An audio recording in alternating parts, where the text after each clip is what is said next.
Hey, Curtis. Hey, Oz. What movie do you have for us this week? Oh, this week we got a lot. We've got The Boys, Boys on the Side, Cabin Boy, The Fabulous Baker Boys, Bad Boys, Water Boy, Hellboy, Bad Boys 2, About a Boy, Boys in the Hood, and Lost. This week we're covering The Lost Boys.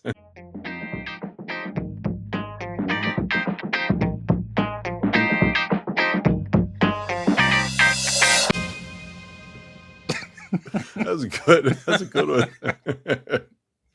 And Lost. And Lost. Very well done. Thank you.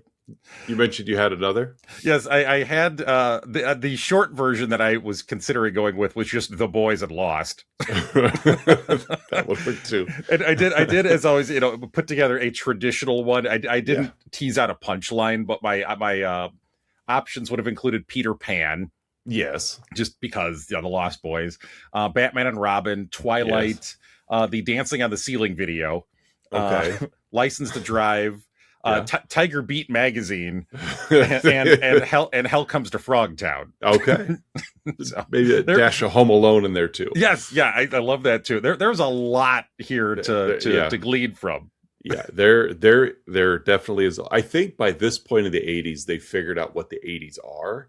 And they're like, you know what? Let's just throw it on a blender and and put it on celluloid. We've got BMX bikes. We've got comic books. We've got everything. We've got like dirt bikes with the metal covers over the spokes. Yeah, it's all there. I've always thought those are cool, and I never understood the purpose of them. But like, but it was cool. Like those motorcycles have hubcaps. Whatever. So, welcome back, listeners and viewers, to another week. Let's talk about flicks, the podcast where we take a monthly theme. This month being Jamie Gertz month. Jamie Gertz month. we want to give credit where credit is due on the impact Jamie Gertz had on late 80s, early 90s on cinema. I'm one of your hosts, Oz. I'm the other host, Curtis, and we want to give a shout out to our lost and found Patreon subscribers.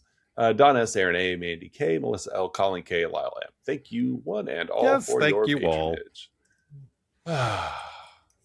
There were enough Jamie Gertz movies where we had more than 3 to pick from. This is a truncated month, and so I'm happy with the 3 we picked. And this one I think is probably, I won't say what she's. I will. I think the one she's most well known for. Well, at least it's the biggest name of the most recognizable of her film that Jamie Gertz was in.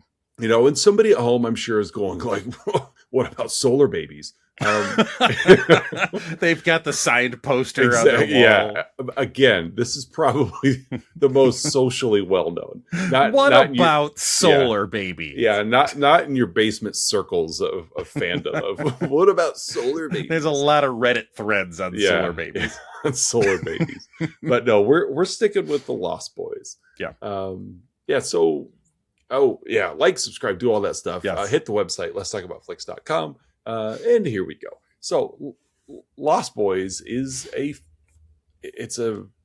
like I mentioned, it's kind of a protein shake of movies of let's just, throw in some spinach and some blueberries and some, it's a little bit of everything. Some of it works. Yeah. Some of it does not work. Yeah. And unfortunately Schumacher, felt that, well, maybe if we keep delivering on the what doesn't work, people will think it works. Yeah, it's definitely Joel Schumacher, but I think that's just Schumacher as a director.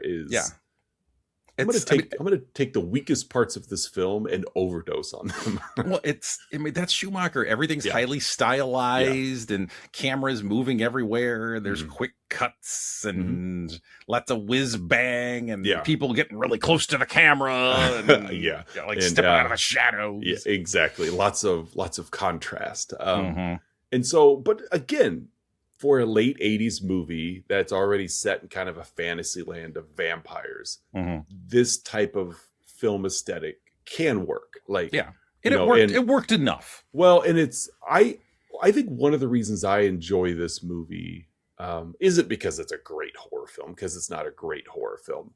And not because it introduced us to the Coreys, because I could give two. But it speak for yourself, my friend. Well, what about the Coreys? The Coreys, Tiger Beat. but I think for me, what does it with this movie is vampires for a very long time were this like old stodgy castles and Dracula. Like, it's like vampires were Dracula. And we did get some one-offs where we got vampires that weren't Dracula. Mm-hmm. But I think for those films to stand out, they really had to take a chance. Yeah. Like Near Dark was vampires, but not a Dracula vampire. But which really came out I think the same summer as I think Lost so. Yeah. Boys, But so they really had to distance themselves from that Count Dracula lore. Yes.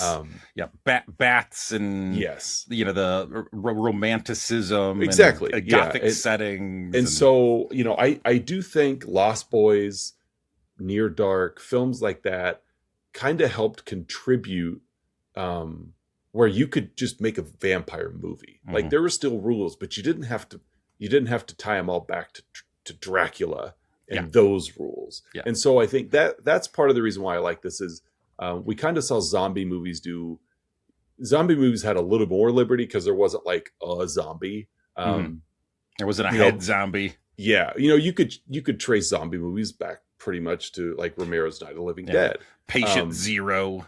Right. But even with like Night of the Living Dead, there wasn't you could create a zombie backstory, but there was a lot of liberties to take with it, and liberties were taken. Vampires, I felt like, and same with like Frankenstein, there was a rule book. Yeah. Of if you're going to do it, you have to do it this way. Well, it all came from a very, very specific lore and literally from a book and an author.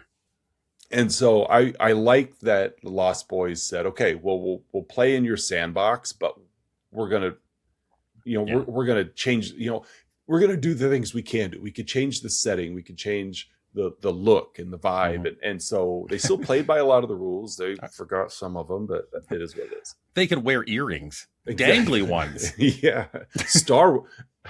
I picked it up today. I never picked it up because, of course, we're watching it more critically. And I didn't add it to my 3-2-1s at all. But when Michael's walking around, the first time Star actually like speaks to him, he's looking at earrings. Mm-hmm.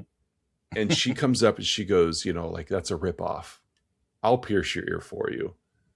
Like, how does a piercing station rip you off? You call that a hole? She's like, that's a ripoff. I'll pierce your ear for you. Like, they wouldn't have screwed it up. I'll poke a hole in you for free. Yeah, it's going to be a rip-off poke. Like, they're just going to draw the dot, but not actually poke the hole. No. So you'll think it's pierced. And then they'll sell you an earring. They're just going to flick your ear.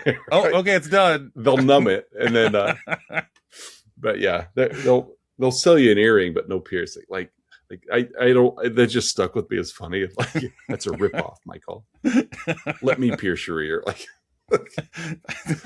okay, Claire's on the go. Exactly. Yeah, that's what Claire started at. Was just Santa Carla folding table just on the boardwalk. Of ice cubes and needles. All right, so Lost Boys. Yes, you got the cast. I got the plot. Acknowledging, as we talked pre-show, this movie better than I do. So please jump in and correct me, or okay. You better not step out of line when it comes to my Lost Boys lore. We have the Emerson family, a name like what you said right before we hit record. I didn't realize it had a last name. I guess they do. We have the Emerson family.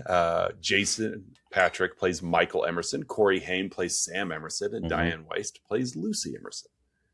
They're all headed to Grandpa's house. Grandpa is just... who, according to Wikipedia, doesn't have a last name. No, he's just Grandpa. He's just Grandpa. To be fair, it is Lucy's dad, and Lucy still goes by her married name. So we don't know Grandpa's last name. It really doesn't matter. It's just Grandpa. He's played by Bernard Hughes. And... as quirky as that character is, I don't mind the Grandpa character in this. He's fine. Whatever. I know you could completely remove him from the movie, and nothing would really. It doesn't change anything. No. However, like he's dedicated to the role, and he's not overly obnoxious like some of the other characters we'll get to. Yes. We also have Max, played by Edward Herman. I think he was Munster in like the remake or something, wasn't he? Didn't Edward Herman play Herman Munster in a Munsters? He should have. I mean, he's got the right name for it. Right. So we got Max. We'll get to who Max is a little bit later, but he's Lucy's love interest, and he's probably got the best business in town because he runs the video store. He does. He runs the video store. And it's an excellent video store considering this is a high tourist area, and he just rents videos, and his store is packed like all day and night long.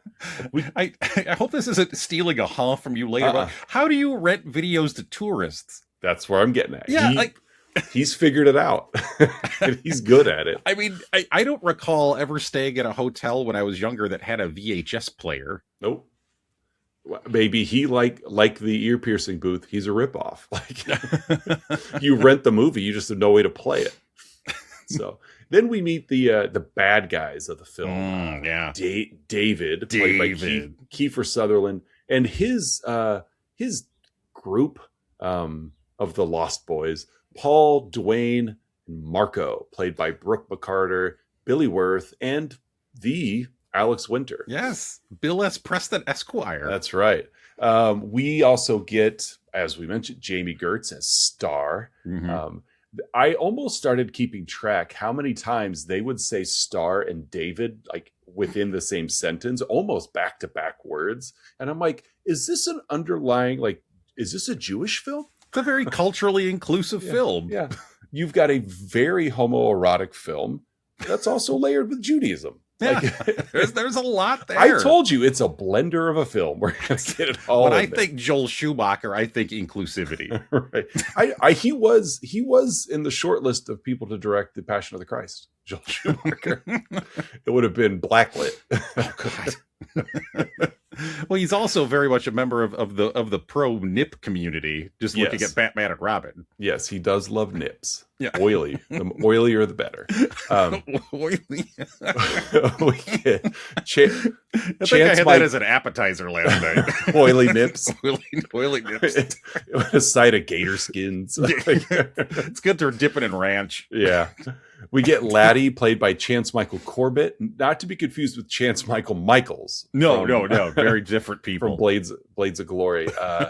And we get a Kelly Jo Minter sighting. Yes, we do. Yes, as she even has a name. She's Maria. She's literally in a scene. She smiles at a customer. She works for Max. Yeah. And we can't forget Tim Capello, the oiled up Brutus Beefcake lookalike. That all he does is plays. It doesn't even matter the song. It's not even his band. No, he's just there. He rushes the stage with a saxophone and just plays. Yeah, that's probably like a Jimmy Buffett cover band, and he's like, "I'm in." Jimmy Buffett. It's a yacht rock. That's right. But he's there, and he's going to play a saxophone. He's got going to gyrate, palm of his hand. Yeah, and and the Frog Brothers, Corey Feldman and Jamison Newlander. Play Edgar and Alan Frog. Their younger sister Poe Frog apparently was not. She was cut from the cast. She was. They filmed a lot of scenes for her, but just ended up on the real moody. Before. She was. So that's the cat. I think I did. I mentioned she was played by Raven Simone. She didn't fit, but whatever. Raven Simone. I like that. That's a nice touch. Thank you. So I think the first time I mentioned just about everybody on the cast list of Wikipedia. Yeah. So what's this movie about? You every time I want to ask you what this movie about, I wish I had a better Jiminy Glick impersonation. So what's this movie about? So shove a tire donut in your mouth. So Lost Boys. What's this about? What's this about? So. Did you hear Willie Mays died? Why do fat kids always play the tuba?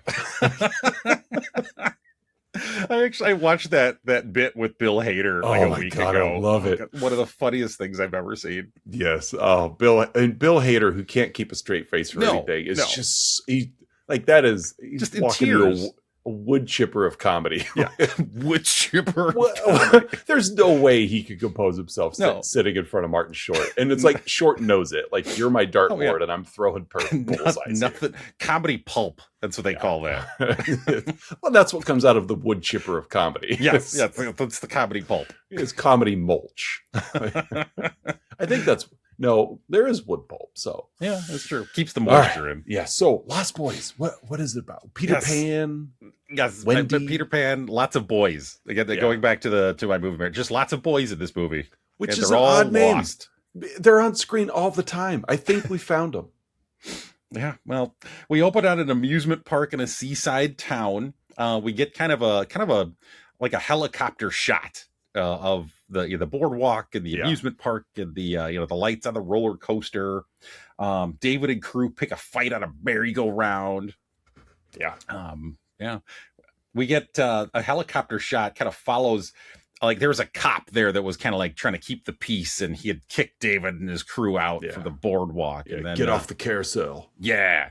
And so this cop is walking to his car after his shift is done and after, in the wee hours. And what we think is just like a helicopter establishing shot dives in on this cop as he's getting the car, and the cop seemingly breaks the fourth wall and looks at the camera, but it turns out that the camera is actually a character. Yeah, we don't know who, but yes.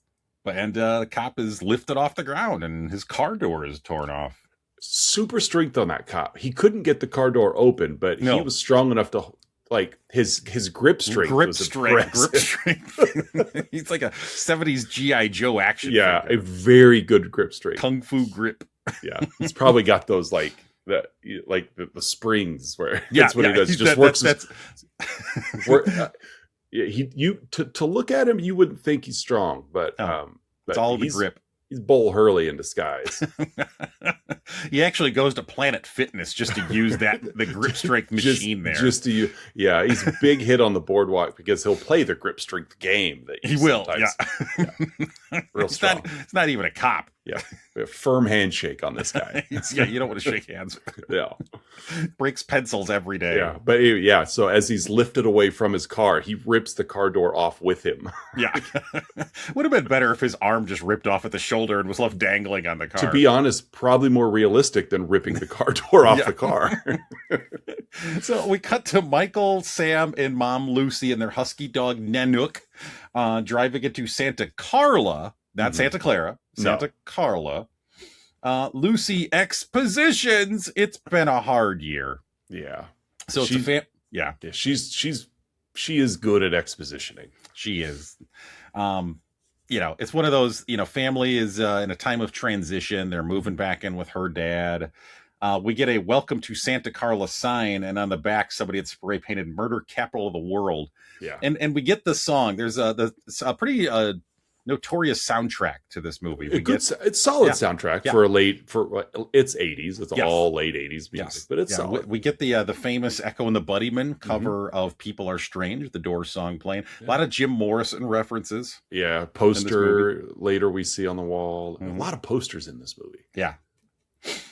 Speaking of, we see a lot of missing child posters around town here among the movie punks, tourists, and hot bodies here on the boardwalk. Well, we're in SoCal. We are. Yeah, you gotta have movie punks and hotties. Yeah. So they move back with the super high-waisted bikinis on. Yeah. Like this sits so high it's just under my rib cage. I mean, everybody knows that's the sexiest part of the body is the bottom of the rib cage. I've always wondered, how does one keep those high-waisted bikinis up so high? That's a lot of elastic. What are you hooking them on? It's those like rubber elastic bands you use to keep your trunk closed. Probably, yeah. Mm-hmm. Yeah, check out the rib cage on her. She showed a lot of cage. Ooh, she's a real cagey woman. That's actually where that term came from. Cagey. Cagey. It's a woman. It's a woman with very visible and sexy rib cage. Sexy rib cage. Yeah. big in Nigeria. Well, National Geographic was a sexy magazine. I mean, that sex sells. National Geographic sells. Hot Kenyans. So they move back in with aging grandpa, quote unquote, in his taxidermy Texas Chainsaw Massacre room. Which are two references to that in this scene. Yeah. That night, we get another POV shot of the vampires approaching the boardwalk. And a big crowd is watching, and I changed to all caps in my notes here. The 80s shirtless saxophone guys band performing. Honestly, as time separates us from the release of this movie, he probably is the most noticeable thing that came out of this film. Yeah. I mean, and I'm not kidding with this. He is the first thing I think of anytime this movie comes up in conversation with me. Yeah. Yeah, the events of the film are pretty standard. None of them overly memorable. But when you think, if you were to ask just a random person on the street, have you heard of the movie Lost Boys, or have you seen the movie Lost Boys? Yes. What's the first thing you think of? I would venture to say that if this was a Family Feud question, the top answer would be saxophone guy. 83 people out of 100. Yeah. Survey says. Shirtless, greasy saxophone guy. Yeah. So Michael and Sam are walking the boardwalk that night. Spot Star dancing in a kind of a white flowy shirt. Very, again, angelic is kind of how she's supposed to come across. Michael is very taken with her because that's what men in these movies do, is you see Jamie Gertz and you're stare at her. Immediately smitten. Yeah. It's like she's got a pheromone. Poison. Should have played Poison Ivy on a Schumacher film. Yeah, there you go. They missed that opportunity right there. But you can. I think for Patreon subscriber Melissa L, for our anniversary one year, I got her a bottle of Gertz. It's just the scent of Jamie Gertz. Did you get it at Estee Lauder? It was Estee Lauder. It was at Walgreens, but it was Estee Lauder brand. Before you leave, you're like, did you take a squirt of Gertz? Gertz. That's what you name. That's, rest in peace. Is what you named Gertie after, right? It's yes. She looks. Yes. One of our dogs who passed away last year. We'll pretend she was named after Jamie Gertz. Not because she looks like her, because she smells like her. Right. She smells like Jamie Gertz.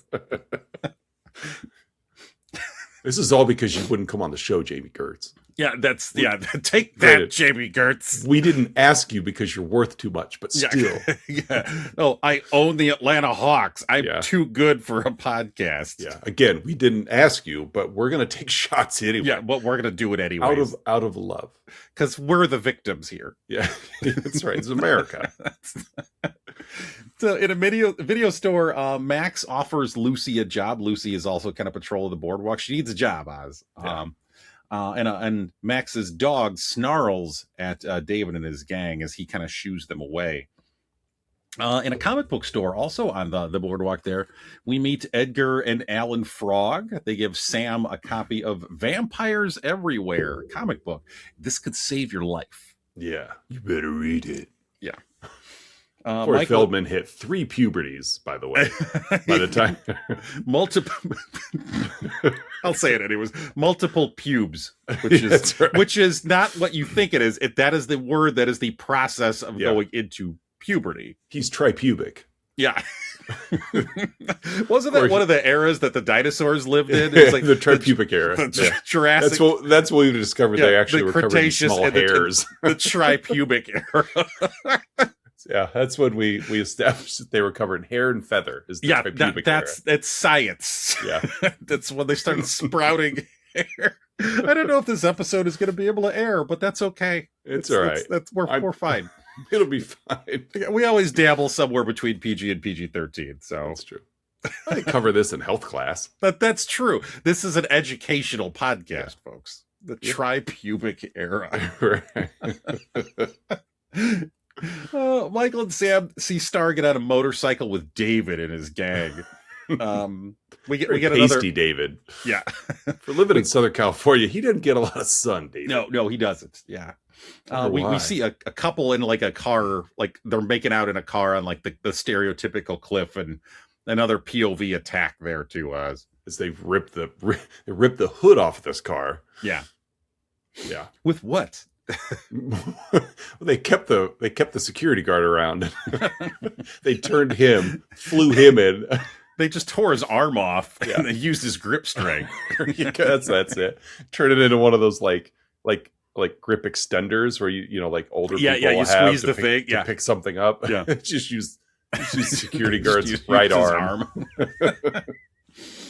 So that night, David and crew watch and then confront Star as she approaches Michael on the boardwalk the following evening. And like I said, to save him from getting ripped off in an ear piercing place. You don't want to go that piercing pagoda. Yeah, they're going to rip you off. Yeah. I'll pierce your ear. Or as I used to call it, Pierce Abe Vigoda. Pierce Abe Vigoda. Pierce. I need to get my ear pierced. Let's go to Pierce Abe Vigoda. I'm pretty sure that was on right after Win Benstein's Money. I think it was Pierce Abe Vigoda. It was still trivia based, but you got one right. You didn't win money. You just got to pierce Abe Vigoda. You got to attempt to pierce Abe Vigoda. He was a squirrely one. It's like you had to pierce him without waking him up. That was really he was a light sleeper. It was on late. It was filmed live. So. every night it was live. He'd been out for 4 hours. He had a hearty meal at the Old Country Buffet. Yeah. Trick is no one ever won. Light sleeper, the Vigoda. Yeah, he always woke up. So Michael punches David after David they get in like this like motorcycle race, and it's foggy, and David like basically like kind of goads Michael into almost driving off of a cliff. Mm-hmm. Michael wasn't too happy about that. So he challenges him to a fight, and David instead basically brings him to his home, which is in a crevasse from an earthquake. It used to be the hottest resort, but they built it. They built it on a fault line. Mm-hmm. So I wonder if when it crumbled into the fault line, because we don't know when it happened. We get the feeling it was a while ago. Do you think these guys decorated it afterwards, or do you think the decorations on the wall are what crumbled with it? Because every poster they have hung up is not straight. It's even with how the wall, like it was straight on the wall pre-falling in. So, that was an odd choice. I'm gonna go ahead and hang this up, but I want it to be parallel to where the floor would have been. I mean, you got to have rules when you decorate. Feng shui of these guys. Well, I think David referenced the famous 1906 San Francisco earthquake. Yeah. So it's insinuated that this happened in 1906. Again, not they didn't come out and factually state it. But there's a big Jim Morrison tapestry hung there. Yeah. That if they did decorate, they took from somewhere and brought it back. Yeah. On a motorcycle? Unless that Jim Morrison poster, which is, famously kind of a dorm room poster too. Yeah. Maybe, that just came down with the ballroom in 1906. It's a prophecy. Well, it's like hieroglyphics. Yeah.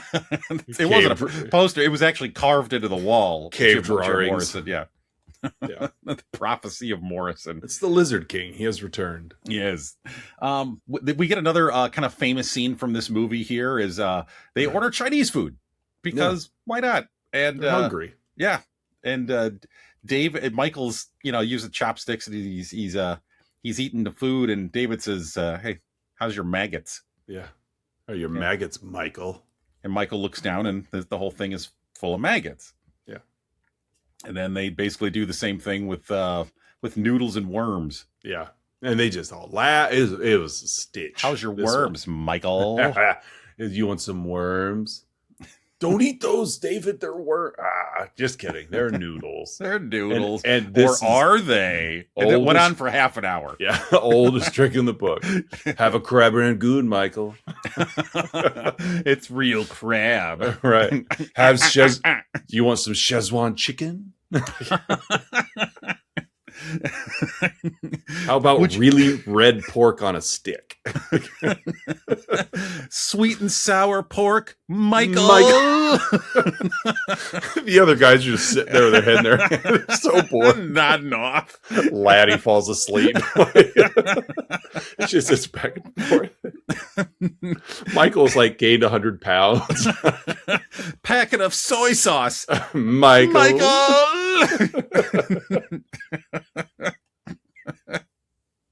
And cut. I think we got it. We're 20 minutes in. This episode is already climbing my favorite episode list. We're a half hour. Well, it feels like 20 minutes. That's true. Well, we lost time, just like they lost these boys.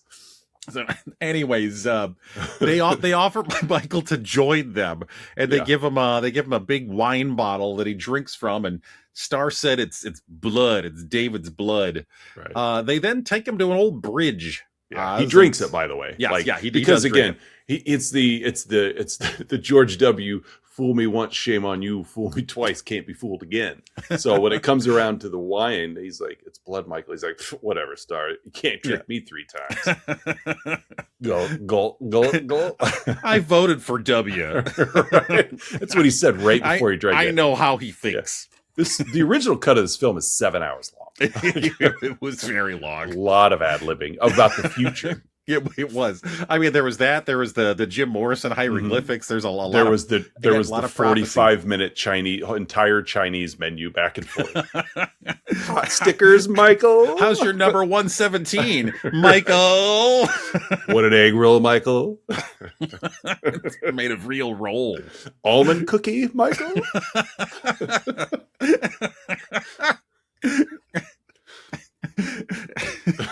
I was just gonna keep going, but we've already done it. We've done it.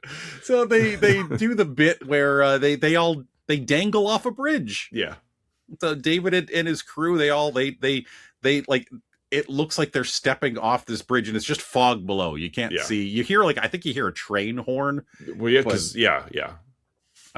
they literally. And Kiefer Sutherland has already been in Stand By Me, so he knows what to do when a train's coming. Yes. So they're just dangling, literally holding onto the bottom of this bridge, and David just says, "Let go, Michael. Join us, Michael. Let go." And so come he into eventually the extremely high rolling fog. Yeah, I mean, Michael needed those grip exercises that the cop had. He didn't have a Planet Fitness membership. No, Michael gives into peer pressure pretty quick. He does. So do you think this is what? You think this is stuff like this is what the locals do in Vegas or other touristy towns? Because there's an entire boardwalk of things to do, and these guys are like, "You guys want to go ride motorcycles in the desert? Do you want to go hang from a train tracks? There's things to do around, guys. You could go do them. Yeah, there's a comic book store. There's rides. You could go rent a movie. You could, and the VCR. Seems to be a place to be. And there's, yeah. Well, let's go dangle from a bridge. Yeah. And so Michael falls, and he seems to sort of float in the fog, and then he lands in his bed at home. Mm-hmm. So interesting. Yeah. The next night, a very irritable and sunglasses clad Michael is home with Sam while Lucy's on a date. A Corey Hart influenced. He wears his sunglasses at night. It's the 80s. They crammed as many Corys in here as they could. I'd like to think this is a reference to Corey Hart. Well, Corey Hart, if Raven Simone couldn't play Poe Frog, it was going to be Corey Hart. It would have been Corey Hart. Yeah. Because they were really inspired by Tony, and thought we'd go with Corey. But Corey Hart thought I got my entire future ahead of me. I can't be bogged down by Hollywood. Corey has done it again.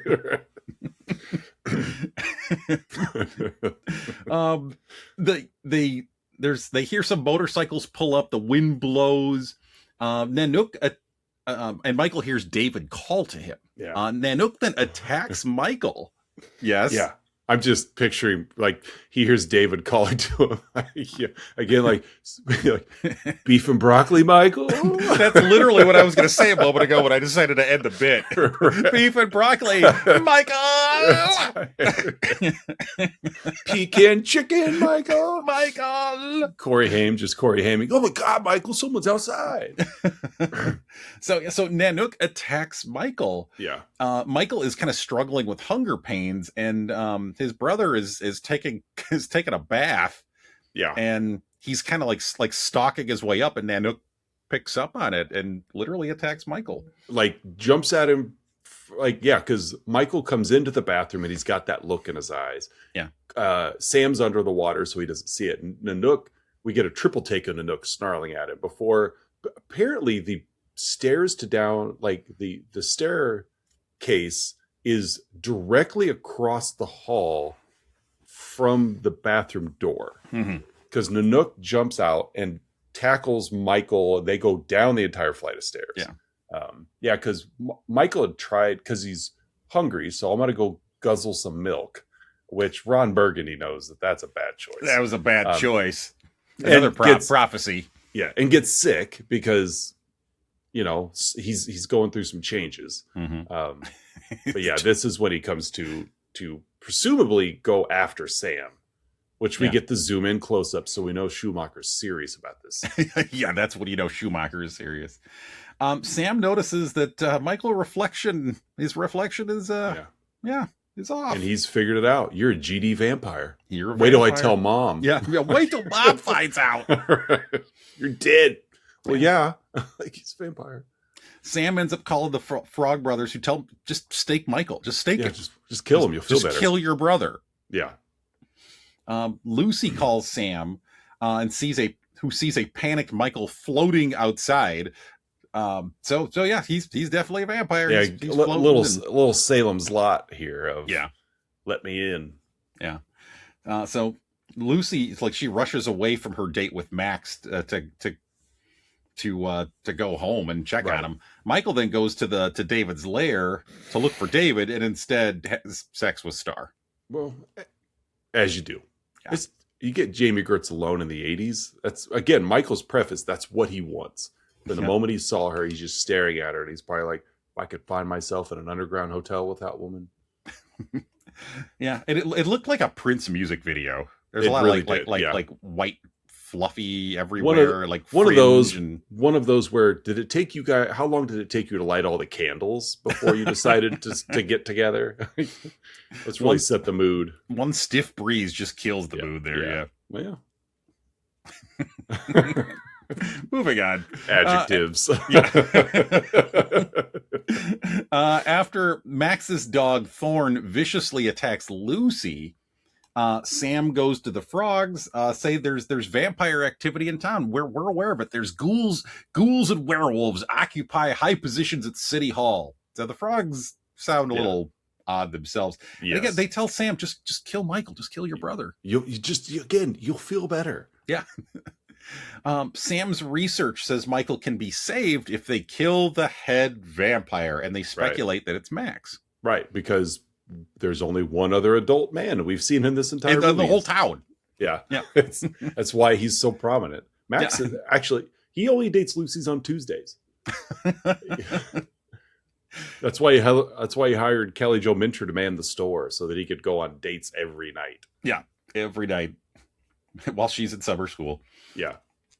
Exactly. Yeah. She's battling her dyslexia with Mark Harmon.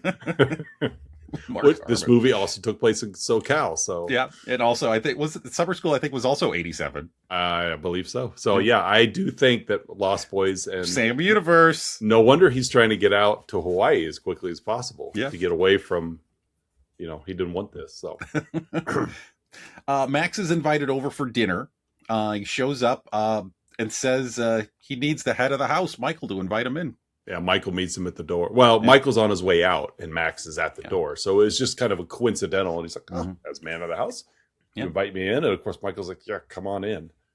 The Sam had invited the Frog Brothers over, too. So they're all there. And they test Max by feeding him garlic. They see Max's reflection in a mirror. So clearly... They dump holy water in his lap. So he's not a vampire. They've exhausted the extensive testing they set up. Case closed. Mm-hmm. David and crew show Michael their vampire faces before brutally attacking a group of beach partiers while Walk This Way plays in the background. The Aerosmith Run DMC version of Walks This Way. I think that song was used as a fun little play on David and crew trying to get Michael to walk this way, like do what we do. I guess I can see that. I thought it was an odd tone for that kind of scene. Well, it was definitely an odd tone when you consider, because they did show the people that were dancing around the bonfire quite a bit, and they seemed more let's headbutt each other as hooligan style, where I think they would have been listening to something a little heavier than Aerosmith. Yes, than commercial rock / hip hop. But oh well. Dream on. Pink is my favorite color. Should have played that. That would have had a better, more appropriate than while they're having their throats ripped out. Yeah.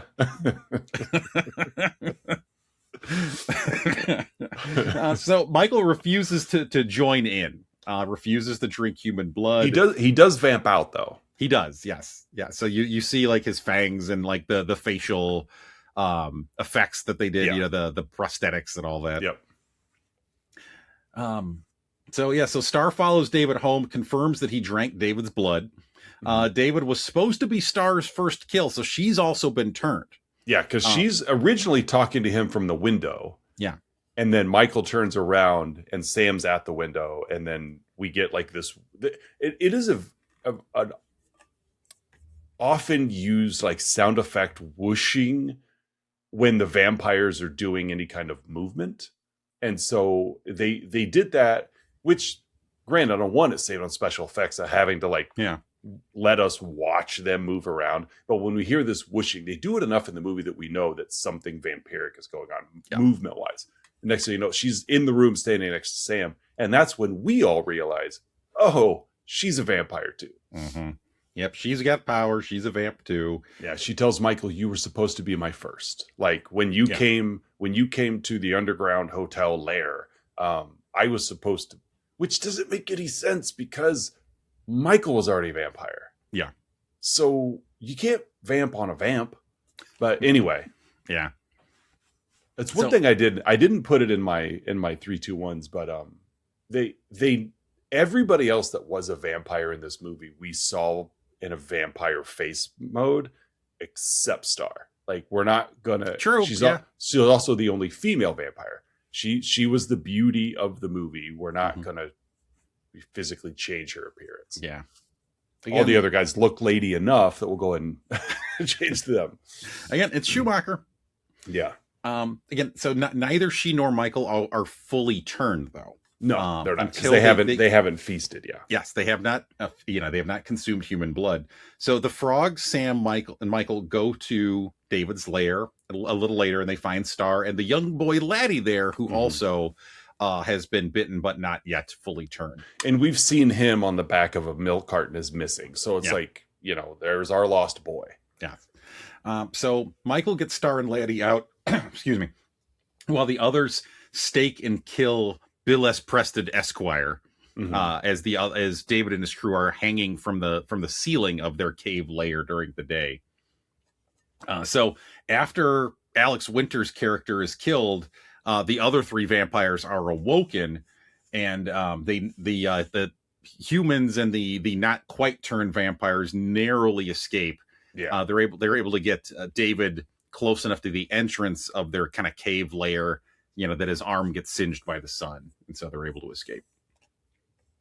Act 3 here, Oz. After Lucy doesn't believe Sam's pleas that vampires are coming for them, Sam and the Frog Brothers lock up their home, steal holy water, fill up squirt guns. They literally say, we have 2.5 hours to get ready. Well, what comes in 2.5 hours? Sunset. They're coming for us. And boy, do they get a lot accomplished in 2.5 hours. They do. I get your Home Alone reference. They Home Alone it. Yeah. They did. They Home Alone. And this was 3 years before Home Alone. So another prophecy. I would like to think that this movie inspired so much. Or is just set in the same universe. Yeah. Chris Columbus is like, what am I going to do? I really have the idea for a lost boy. And then he saw this movie. Yeah. The rest is history. I mean, Marv and Harry could be vampires. Mm-hmm. They certainly have been hit with everything that should kill them except a stake in the heart. That would explain. It's the only thing Kevin didn't do to them in that movie was stake them. And again in the sequel, like it was even worse there. So yeah, they really could be vampires. That explains so much. Macaulay Culkin, child star. The Coreys, child star. Yeah. Like, yeah. I think Home Alone is a Christmas Lost Boys. Christmas Lost Boys. Yeah. So they got the place boarded up.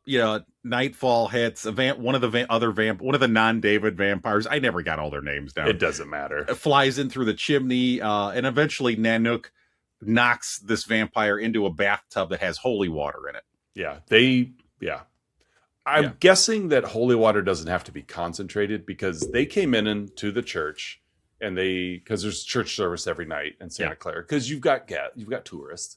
Then they come to go to church, but they did not fill up that basin that they took the holy water from. There was not enough water in that basin to fill an entire bathtub. No. So apparently, like one of those like Minute Maid frozen orange juice. I was just thinking that as well. Yeah. I don't think. It just doesn't have to be concentrated holy water. Coincidentally, Minute Maid actually sells logs of frozen holy water. Yeah. They do. You put it in the Tupperware, a couple quart thing, and you stir it around with the big spoon, and it is still holy water. It's clear, so don't be surprised if you open it up and it's just perfectly clear. Yeah, because it's holy water. Yeah, it's not even frozen. Yeah. You got to be careful when you open it too. It's true, but it is pure. Yeah, it's concentrated holy water. All concentrated holy. That's what it is. Straight from the church. Yeah. Downstairs, another vampire attacks Sam, kind of lifts him up in the air. Sam squirts it with the holy water in his squirt gun. And then he shoots it with a bow and arrow, knocking it into the stereo, which causes the vampire's head to explode. Yeah. To which we get him going, death by stereo. Yep, which no one has ever said prior or later. Like, to my knowledge, I've never heard anybody use that phrase. I actually remember seeing it. Kenwood used that phrase to advertise their products in the early 90s. That's fair. Well, you did work at Case Merchandise. Yes, I worked at Case Merchandise. I heard that phrase a lot. It was part of the spiel. Old lady come in. My grandson said death by stereo. Have I got the unit for you, ma'am? Yeah. I got a Kenwood DM 410. It's got a 5-disc changer. Yeah. Would you like a woofer? Just one. That's all you need. It's got top of the line tweeters. Would you like woofer? This comes with woofer. This has woofer. Yeah. I'd like to sell you a 5.1 channel surround sound unit. It's got the highest fidelity. Yeah, it's the highest of fidelity. The highest of the high fidelity. Upstairs, while all this is going on, Laddie vamps out and attacks Sam and the frogs. Star defends Laddie. David attacks Michael downstairs. Michael vamps out. They fly at each other. You got the whole flying vampire fight bit. And they see, Grandpa's got all sorts of mountain antlers in his Texas Chainsaw Massacre taxidermy room. And so they're trying to impale each other on antlers. Which apparently are made of wood. Yeah, it's there's a lot of fiber in those antlers. Yeah. A lot of bark. David tells Michael to give in and join them. My blood is in your veins. And Michael responds, so is mine! David! It's literally in my veins. How badly did David just want to make out with Michael in this movie? There's you could definitely watch this movie and not, you don't have to read into it far to get the homosexual undertones. Mm-hmm. And they don't detract from the movie. But at the same time, you can watch this movie for what it is and be fine. But if you decided that you wanted to do some sort of critical review on the, how gay is the Lost Boys, it would be an easy write. Yeah. Well, as we talked about before, the inclusive Joel Schumacher, which is fine. Like I said, I'm not complaining about it, but yeah, it would be a very easy write. Yeah. If you want to kiss him, just kiss him. Nobody cares. Fine. You don't actually explain a whole lot. Right. Like Heath Ledger also said to Jake Gyllenhaal, "My blood is in your veins." Like, yeah. It's the memorable quote. Prophecy, the Lost Boys. Brokeback Mountain also set in the same universe as the Lost Boys. It's like, if cowboys can kiss, so can vampires. So can vampires. Just kiss them. Yeah. It's clearly what you want to do. Yeah. You love him. Just be with him. It's Michael. Michael. There's a Wayne's World 1 Rob Lowe joke in here. Of when they're ordering Cantonese, but I'm not going to say that because that would cross the PG. yeah, we'll let that one because that's not on a Chinese restaurant menu. no, that's not. So therefore, we can't tell it here because that would break our through line. Yes. So, Michael drives David into the Antlers or table legs. There had to be wood in there somewhere. Yeah. Grandpa's probably not the best taxidermist. Oh, and it's important to remember that once Sam and the Frog Brothers decided Max is not the head vampire, all of that attention came back to David. Like David has to be David. David has to be the head vampire. Yeah, good call on that. So after David's death, Michael does not turn back to fully human. He remains in vampire form. And he and Star both are like, nothing's like, we feel the same. Nothing's changed. So Lucy and Max then arrive, and Max looks at Dave, like walks up to David's corpse, basically, just kind of looks him up and down very closely. And Max just says, this is all my fault. Says, don't ever invite a vampire into your house. It renders like the humans powerless and allows the vampires to trick them. So Max just comes out and says, basically, I'm the head vampire. I gotta change I'm going to add another Perfect. Yeah. And so Max says, I want, is talking to Lucy, I want you and your family to join my family. Right. So that's been the whole bit for the entire movie. Max starts throwing the boys around as they're attacking him, holds Sam hostage, and Lucy is about to allow herself to get bitten in order to save Sam. When Grandpa's La Cucaracha car horn honks, he plows his truck through the house, sending a giant wooden stake through Max, who then explodes. Yeah. Yes, you heard that right. He drives into the side of the house, causing a drives big into wooden stake. Yeah. Drives into the side of his own home. Yes. Not knowing what's going on inside of the home. He just presumed. Brakes gave out. Like, it's a good thing I didn't have those brakes checked. Yeah, he does. He just barrels right. I mean, I hadn't really thought of that, but he broke. How did he know? Right into the side of his own home. Yeah. So Laddie and Michael's vampire traits go away. Grandpa even admits, I knew there was vampires here. Like, so somehow he knew so he knew there were vampires, and somehow he knew that they were in his own home at that time. Yeah. And what room they were in. Yes, and exactly where they were in the room. And we go to credits as the People Are Strange cover plays again. And that, folks, is 1987's The Lost Boys. Mm-hmm. Oz, any final thoughts on it? Just, again, horror is a category, and we've talked about this before, with so many subcategories inside of it. I would say of all the top line film genres, horror has the most subgenres of any other. Sure. Comedy, are all comedies working for everyone? No. But, are all action films equal? No.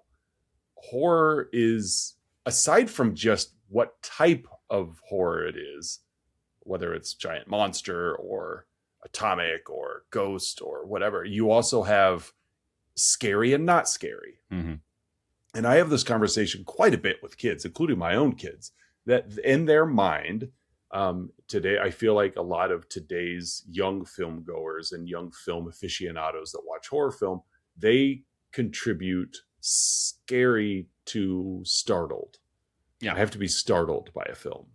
Because if there's no jump scares, then I'm not scared. And that's not true. But at the same time, like, a horror movie just has to have something that has the inclusion of horror elements. This movie is not scary. No. You're not going to be afraid of the Lost Boys. It's not going to change how you perceive hanging posters in your room or eating Chinese food. They're maggots, Michael. Right. Like Jaws. Jaws was a horror film. Yeah. But at the same time, Jaws isn't scary. I'm not sitting there wanting to cover my eyes out of fear. And so this is a movie that has horror elements to it. It is a horror film. It's vampires and you see murder on screen and they're monsters, etc. But it's not a scary horror film. Yeah.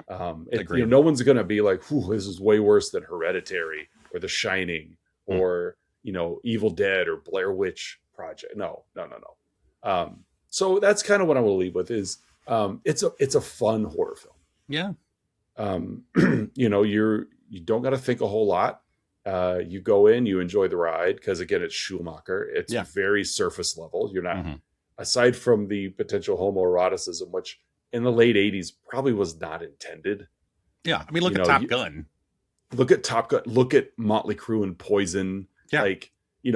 It was not intended. It was just a lot of liberties taken with. That's how straight males, particularly white males at the time, bonded with each other. So this movie is now to look back. When you watch Top Gun, you didn't think Top Gun was gay. You thought, I want to join the Air Force. I want to join the Navy. Like, this is amazing. I want to be in a locker room with Iceman. Right. I wear tidy whities too. Like, we could wear tidy whities together. Oh my God. In the locker room and talk. But you look back now and you're like, yeah, there's a lot of oil on those bodies. Yeah. And so it is what it is. But this is a movie that it can be all of those things. Yes. And it doesn't have to fit in a category for you. You're going to find people that lived through this era, you and I, and older people, people older than us, but not like not like as old as our parents. They probably have a fond remembrance of this movie. It came out in an era that we lived through, we experienced.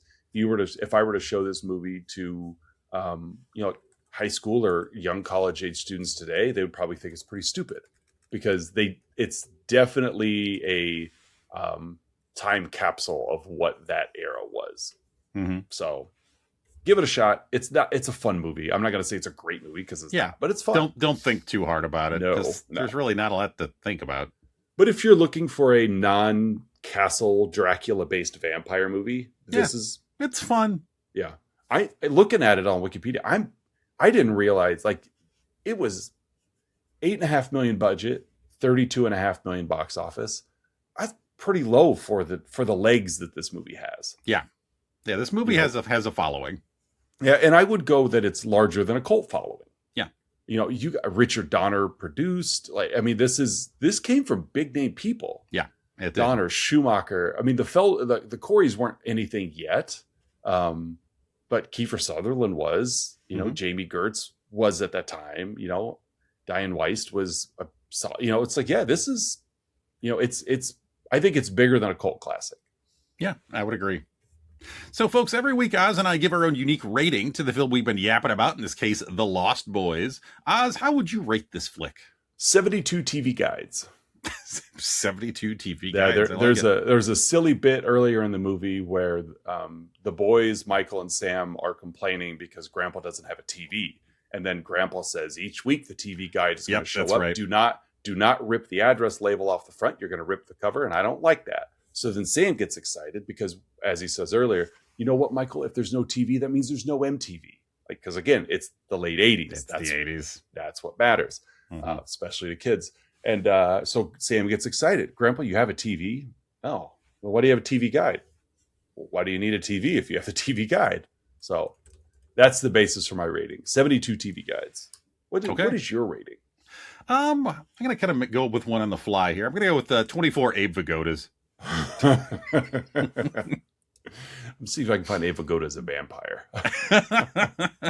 Or just him with a pierced ear. Yeah. That would work too. While you're looking for that, again, folks, every week, Oz and I scour the interwebs searching for unprofessional reviews that tickle our funny bones, and we hope they tickle yours as well in this week's edition of Outside Insight. Oz, what is your Outside Insight? I have a 0.5-star review by Bungee Monkey. Bungee Monkey. Left last September. He said, Bungee Monkey says, Kiefer Sutherland isn't shiny enough to be a vampire, but he totally nailed the Green Day cover band look. Oh, okay. I think they stole that church buried by an earthquake becomes a vampire hangout, but from the first season of Buffy, which, by the way, came out after The Lost Boys. Mm-hmm. Love the weird, horny old grandpa. This is what it would look like if Bjork edited movies. And then the vampire, he has the long teeth, yes? Like they're very long, like a carrot's, but sharp because the teeth, they bite you and you bleed and bleed and bleed until you're all out of blood and dead. You are dead, like the fishies in the market. So that's why the vampire, he flies. I wish they had nose hair trimmers in 1987. The dog is clearly the most well-written character. Also, I forgot, is piercing the left ear or right ear the gay one? Because that seriously changes a few scenes. that was a long walk that one took there. This week's on Bungee Monkey Stream of Consciousness. So yeah, that was my outside insight. Yeah, thanks, Bungee Monkey. Thank you very much for that. Thank you for the Bjork editing movies. Yeah, Bjork editing movies. I don't get that, but whatever. It was the longest part of the review. Yeah. I don't either. Whatever. Okay.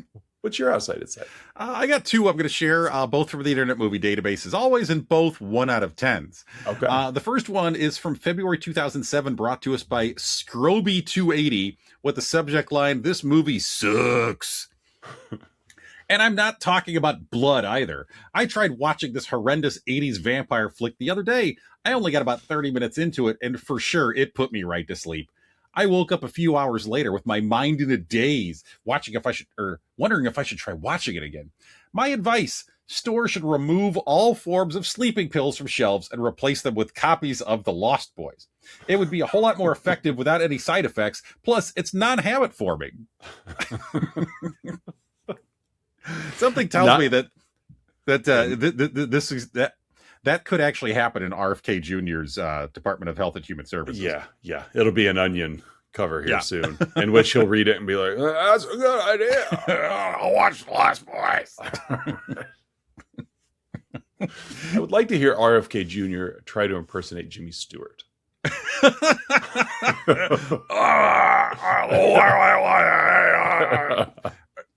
I would like to. Oh, he buried the dog. I would like to hear that.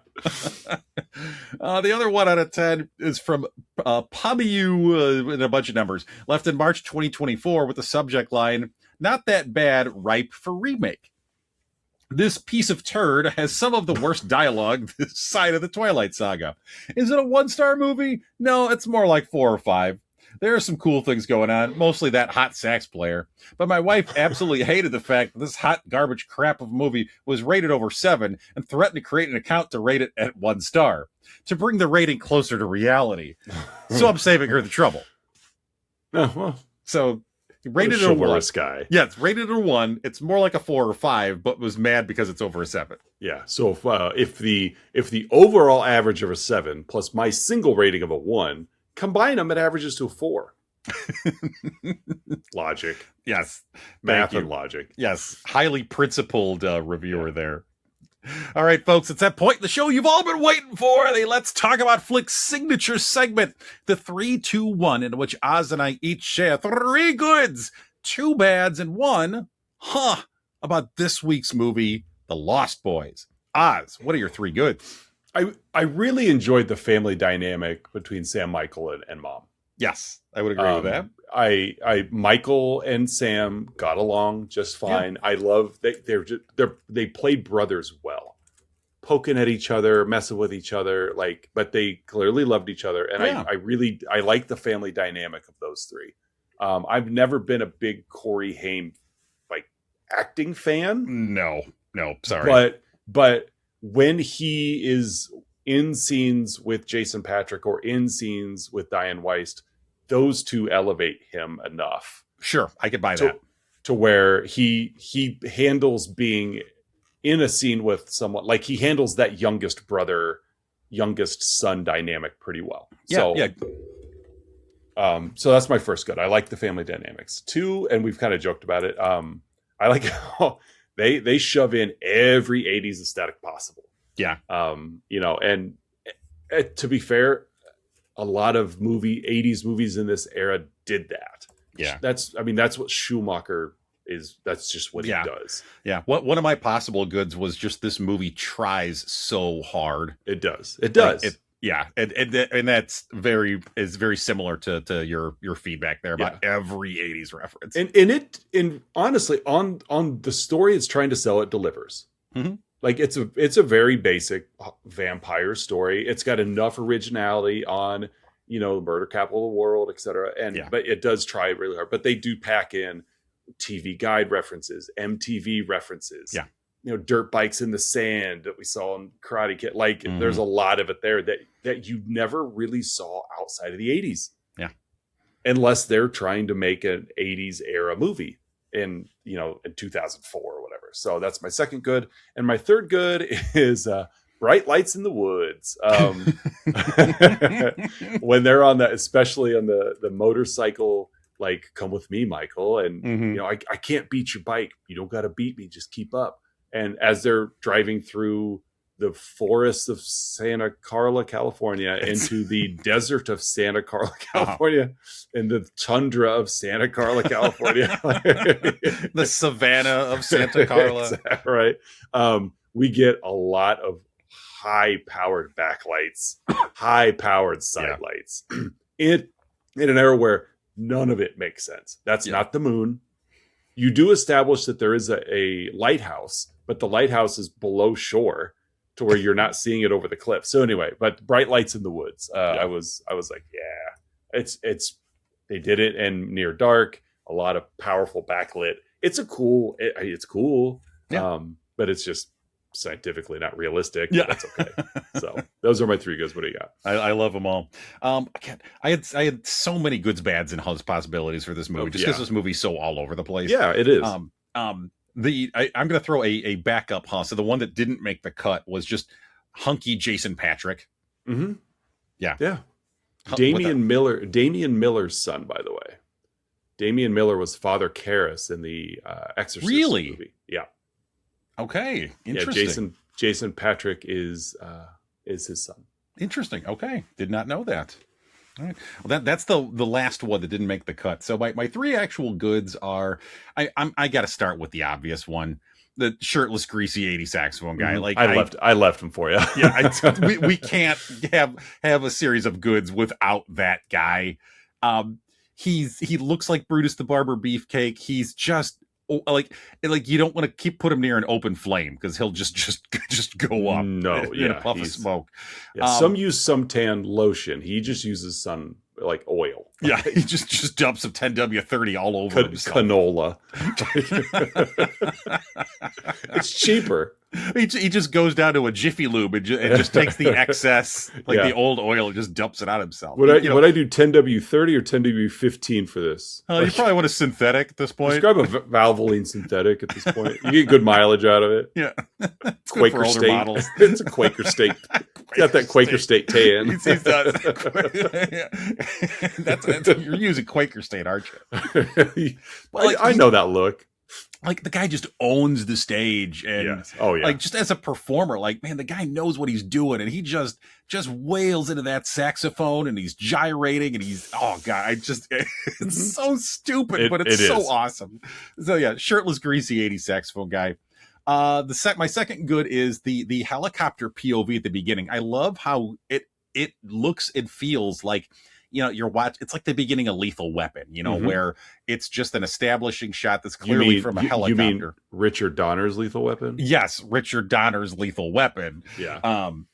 So it looks like that. It looks like just a big, wide helicopter shot establishing the scene, and comes to find out, no, you're actually seeing through David's eyes. It's actually David, and then you realize that the second big wide POV shot, when it zooms in and the cop reacts to the camera, and no, this is David. This isn't just obligatory opening shot. I absolutely love that. Yeah, it's really cool because, again, like you mentioned, they play on it. We're so used to watching flyovers in films that you just assume it's an establishment shot.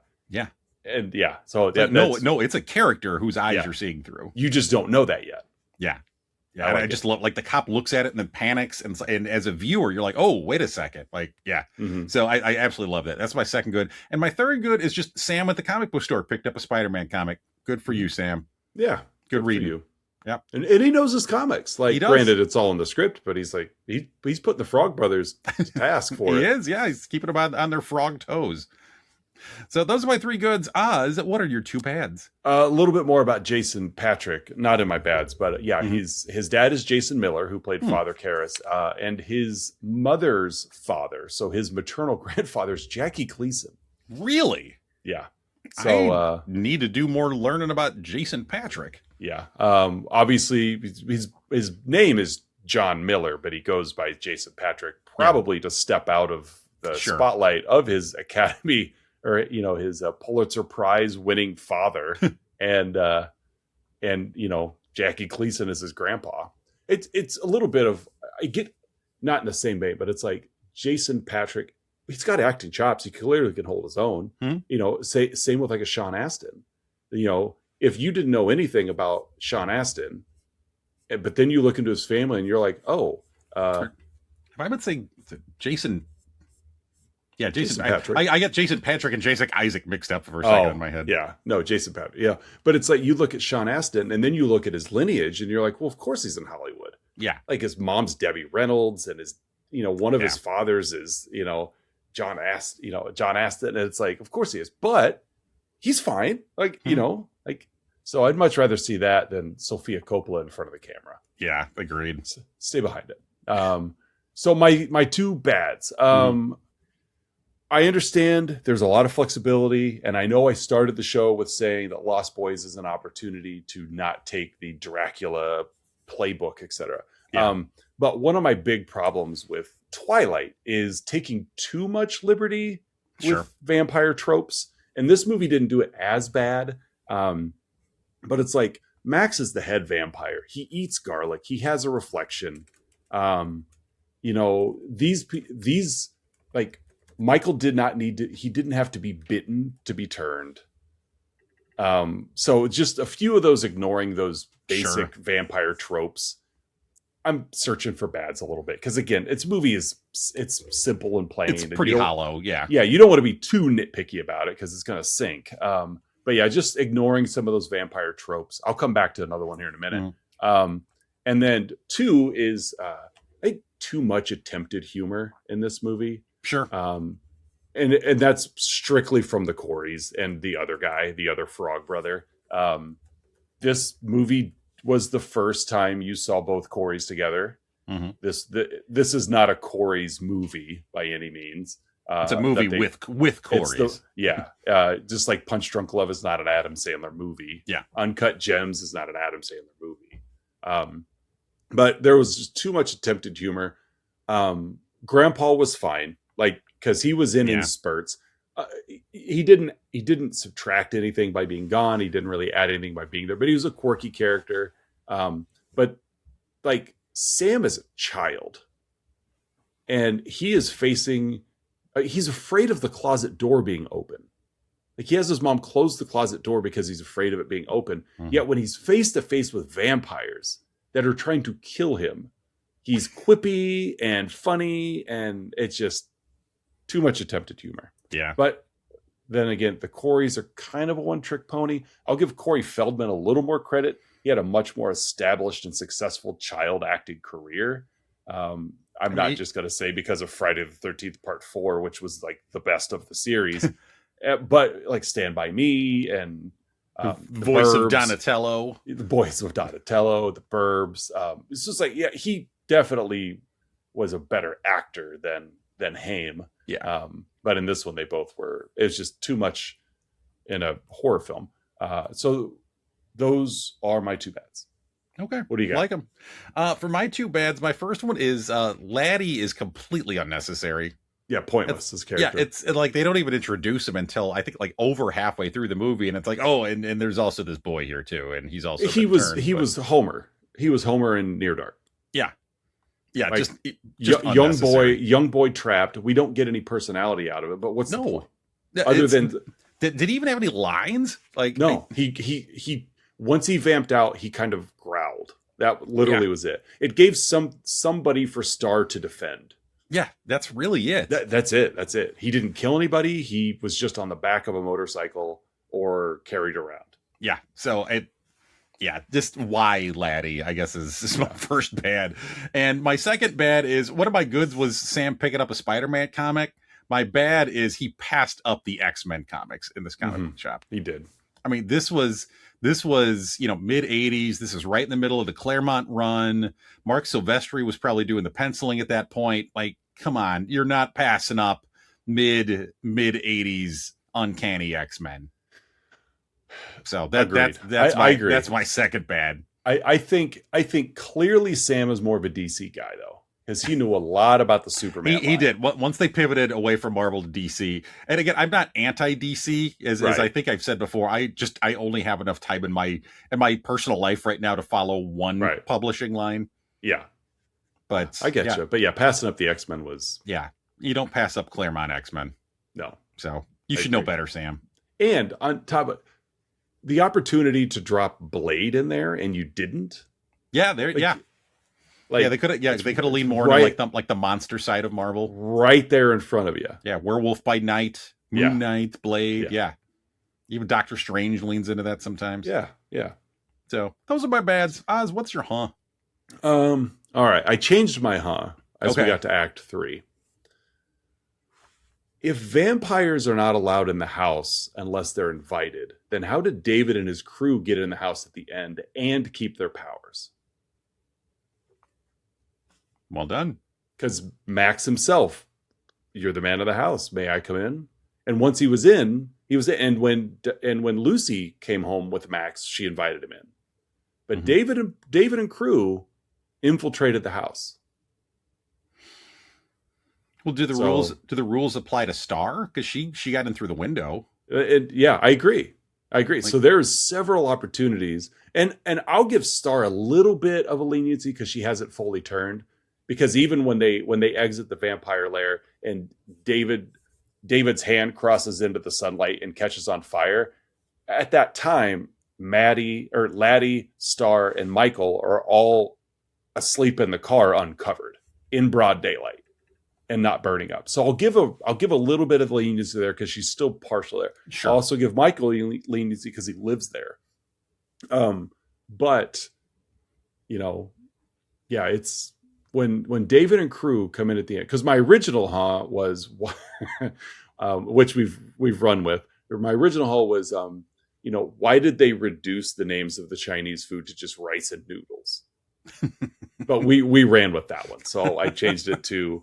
Yeah, but that bothers me the more I think of it. It's like David and crew were not invited in, and yet they entered the house without invitation and kept all their powers. In vampire lore, from the way I understand it, if you enter a home without permission, then you lose your vampire powers. Yeah. Like you're weaker because of it. So. Because thresholds are a vampire's kryptonite. Pad Thai, Michael. Right. Egg drop soup, Michael. Sweet and sour sauce packet, Michael. Tasteless but decadent looking desserts, Michael.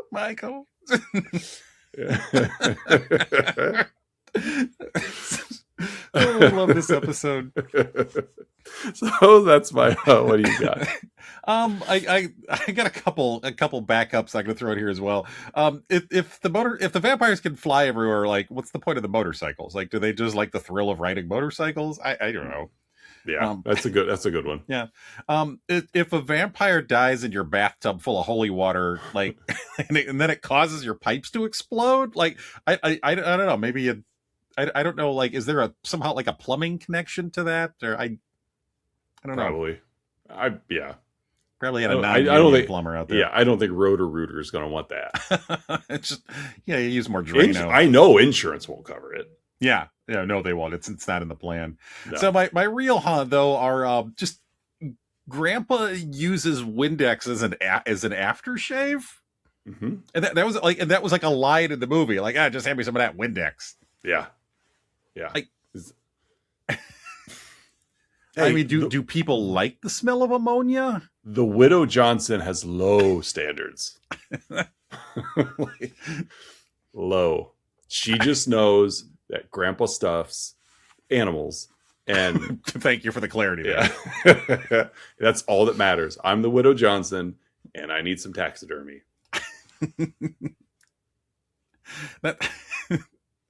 Just Windex as an aftershave. I never associated those together. Well, I mean, does he put a little like lemon pledge behind the ears? Wait for it. Have you seen My Big Fat Greek Wedding? I actually have not. Okay. They use Windex as a lot of things in Big Fat Greek Wedding. Do they? Okay. The Prophecy of the Lost Boys again. They're all set in the same universe. Mm-hmm. My Big Fat Lost Boys. Yep. Yep. Oh yeah. My big fat Greek boy.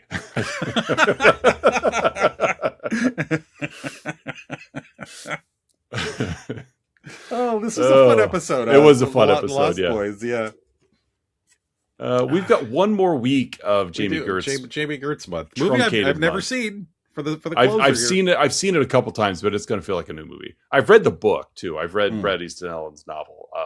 But we are going to be back next week. Kind of gave it away a little bit if you're paying attention. We're going to finish up Jamie Gertz month with Less Than Zero. Yeah, a little Brat Packish. Yep. With McCarthy and Robert Downey Jr. Filling in here. Ultron's in there too. Yes, we got James Spader. I'm surprised they made this movie without James Spader. If there's an 80s movie, I think James Spader has to be included somewhere. Yeah. It's just that I'm good for James. I mean, if there was any, I don't think there's, because he definitely wasn't a star in the 80s. He's just present. But he seemed to always be there in the 80s movie. And just looks 80s. And good for him. Good for him.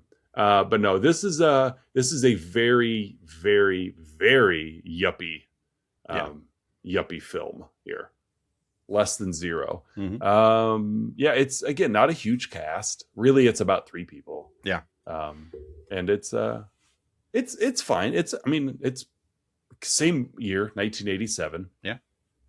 Based on a novel that was written in 85. Based on a novel pushed by Sapphire. Right. Bret Easton Ellis also wrote American Psycho for those that are looking for some sort of the Rules of Attraction. Yeah, Rules of Attraction. Yeah. So if you're looking for some sort of I've heard of the movie, but if you've read or seen those 2 movies, it's that kind of vein. It's he doesn't pull any punches on where he's going with content. Yeah, rich, sad white people. Rich, sad white people.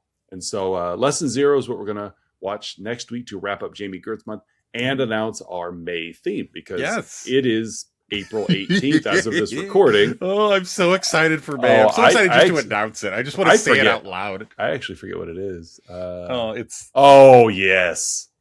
All right. Here we go. Almost. You know what we should do? We should switch the first week and the third week of that and get a segue from this theme to next month's theme. Yeah, we can do that. You know what I mean? Mm-hmm. Because that movie also stars Jamie Gertz.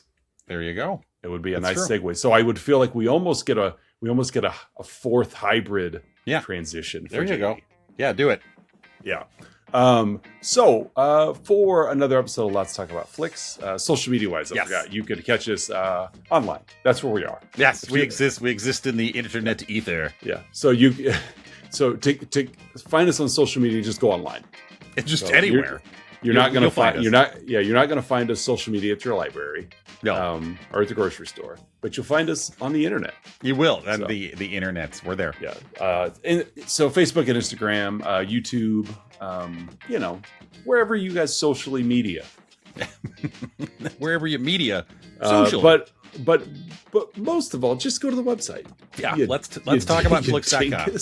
I can't not say it without wanting to finish like Dr. Stephen Brew. I have many bro. And so, we'll be back next week for Lesson 0. So for another episode of Let's Talk About Flix, I'm Oz. I'm Curtis. And we'll see you next week.